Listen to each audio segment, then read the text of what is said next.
J'espère que vous allez bien. Désolé, je devais vous faire cette story un peu plus tôt. J'ai- Salut tout le monde, c'est Nas Actu. On va regarder une story de H Coaching qui a reçu une lettre, qui va la lire. Et après la vidéo, je vous dirai mon avis. N'hésitez pas à mettre un pouce bleu et bon visionnage. C'est une lettre assez touchante, franchement. Pas eu le temps de la faire plus tôt parce que j'étais avec les enfants, on est parti au cinéma, on s'est baladé. Donc, je profite à mort de ma famille. J'ai dîné là avec mon frère, ma mère, etc. Donc voilà, je vous ai dit que j'allais vous faire la story concernant la lettre. Et je vais vous la faire tout de suite. Cependant, je dois vous expliquer en fait ce qui s'est passé depuis le début, pourquoi j'en suis arrivé à récupérer donc cette fameuse lettre. Pour que vous puissiez comprendre, remettre toute l'histoire. Donc comme je dis très souvent, je m'excuse très souvent pour le temps que ça met parfois que je vous réponde, pour que je vous réponde sur Snapchat parce que j'ai un compte certes ouvert, mais je reçois tellement de messages que je ne peux pas répondre à tout le monde. Et donc de ce fait-là, j'essaie d'ouvrir un peu au hasard les messages que je reçois. Et j'ai ouvert un message vraiment par pur hasard, mais pour moi le hasard n'existe pas. Tout a une histoire et tout a une raison. Donc j'ouvre un message et je reçois donc le message d'une dame qui me dit voilà bonjour, je travaille en soins dans le milieu hospitalier et il y a un patient à moi qui m'a dit que si son état devait se dégrader, je devais vous remettre une lettre. Donc il a écrit 2 lettres et dans ces 2 lettres, il y en a une qui vous est destinée.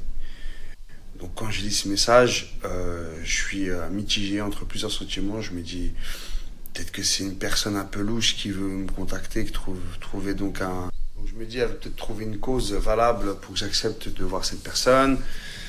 Bref, je me pose 1000 questions, mais vu le contexte du message, je ne peux que accepter donc cette demande et je lui dis bah écoutez, il n'y a pas de souci, je suis sur Paris actuellement, voilà, vous pouvez me contacter demain, on essaiera de se voir pour que vous me remettiez cette lettre.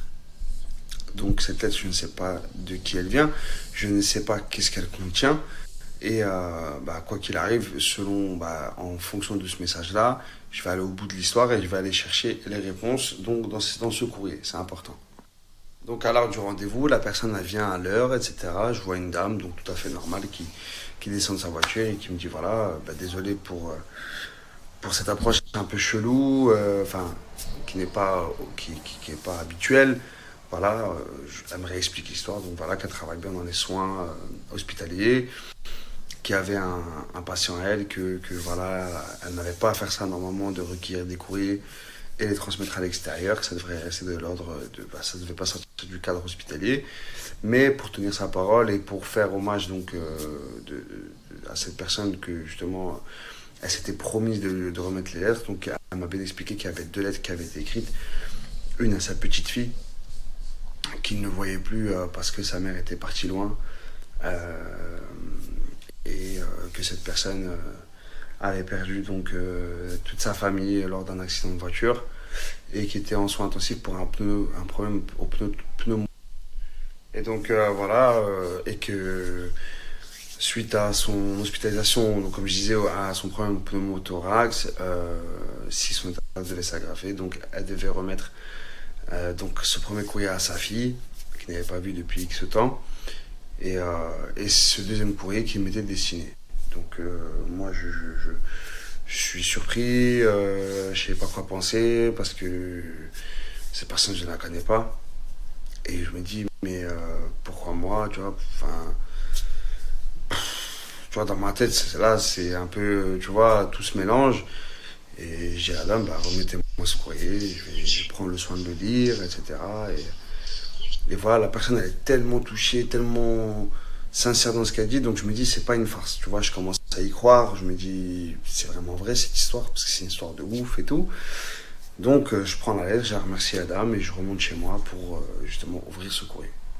Donc à ce moment-là, je rentre chez moi et j'ouvre cette lettre que je vais vous lire.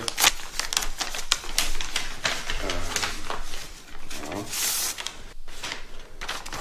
Donc voilà, je vous lis la lettre. Voilà. Donc il me dit salam alaikum mon frère, quand tu auras cette lettre entre tes mains, c'est que mon état se sera dégradé et qu'une personne en or, comme elles sont rares de nos jours, te l'aura remise. J'ai 36 ans, je m'appelle, je vais garder son anonymat, parce qu'il a demandé que ça soit anonyme. Footeux depuis jeune, je suis l'aîné de ma famille, je suis papa de l'amour de ma vie qui a 5 ans. Que je vois très peu car sa maman a décidé de partir avec quand j'ai eu du mal à me relever. Après le décès de mes parents.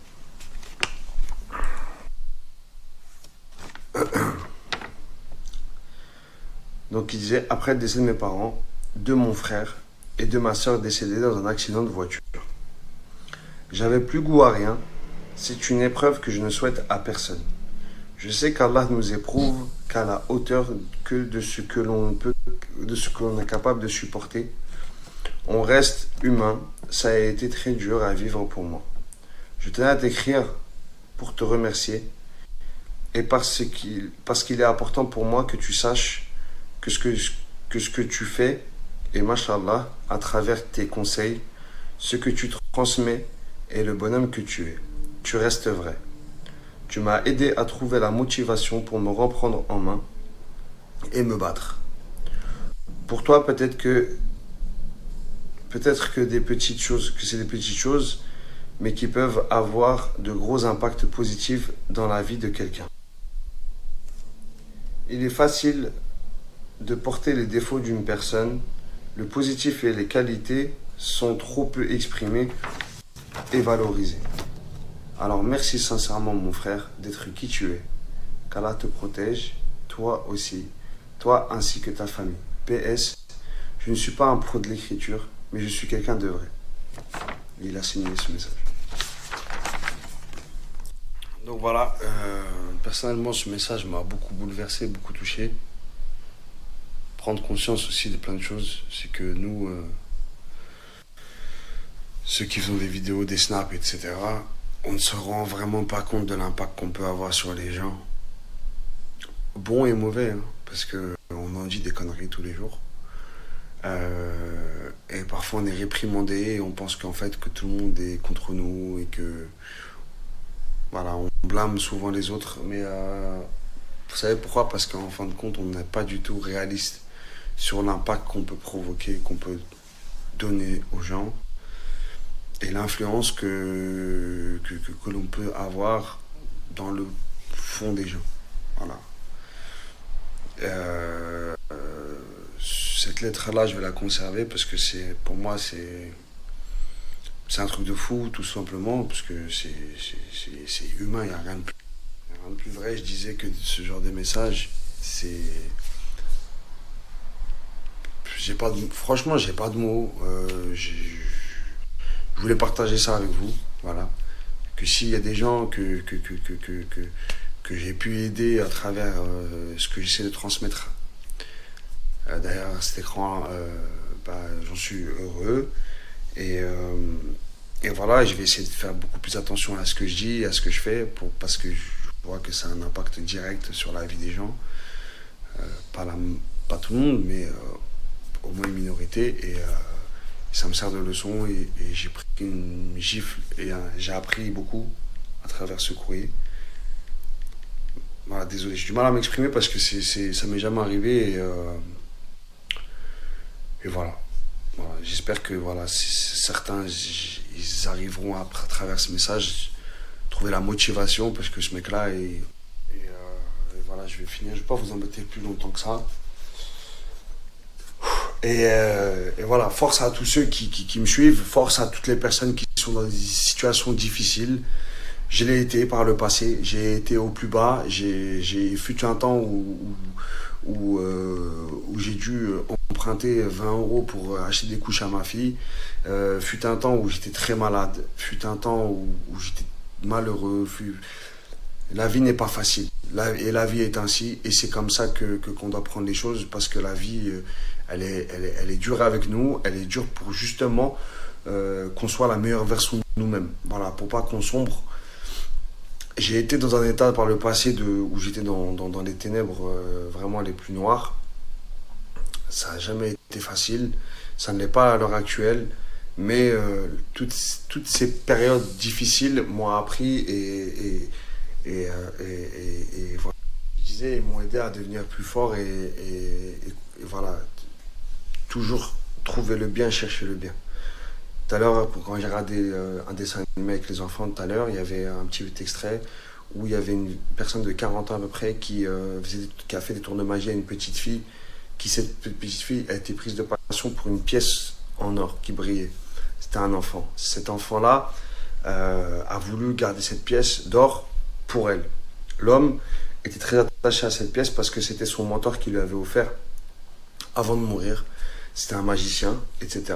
Et il s'est senti redevable de cet enfant de lui faire, voilà, de la faire kiffer dans sa vie parce qu'elle lui avait demandé et lui, ça l'avait pris à cœur. Il lui a donné cette pièce. 30 ans après, lui, c'était une vieille personne, voilà. Il avait 70 ans dans le dessin animé. Et il a reçu une carte d'invitation qui brillait. Il va à l'invitation, il rentre dans une salle de spectacle.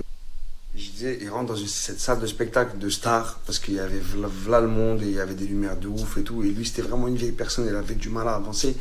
Il donne son ticket au réceptionniste, et il l'emmène au premier rang. Et dès qu'il s'assoit, tu as tous les projecteurs qui vont sur lui, donc c'est des personnes. Et là, tu as une femme, on voit que son ombre. Elle dit à cette personne âgée de monter sur scène. Elle monte sur scène, elle lui fait un tour de passe-passe, et elle lui sort la pièce dorée. Quand elle lui sort la pièce dorée, il comprend que c'est cette petite fille qu'elle avait à l'époque 3 ans. Donc là, c'était une adulte.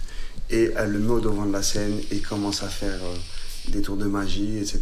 Et il reprend espoir malgré qu'il avait 70 ans. Parce que juste avant, on l'avait vu dans une scène où il était un peu triste, etc. Tout ça pour vous dire, voilà, ne désespérez jamais. Parce que le désespoir, c'est le chemin du diable. Et le désespoir peut amener à faire des choses terribles dans la vie et que vous allez regretter.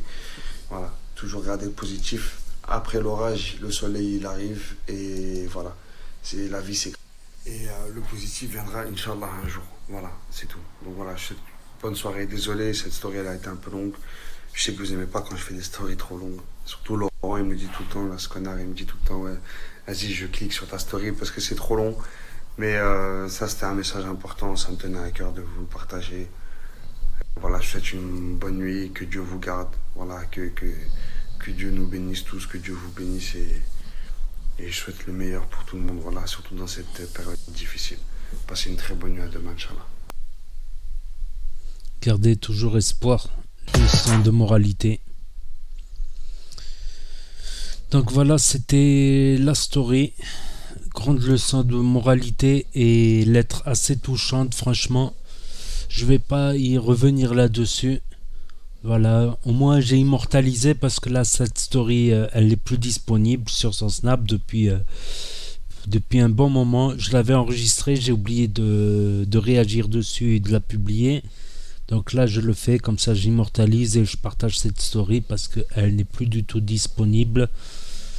Voilà, chacun de vous, faites-vous votre avis sur cette story. N'hésitez pas à dire ce que vous en pensez dans les commentaires, à mettre un pouce bleu, à vous abonner, à cliquer sur la cloche et je vous dis à très bientôt pour de nouvelles vidéos. Merci d'avoir regardé.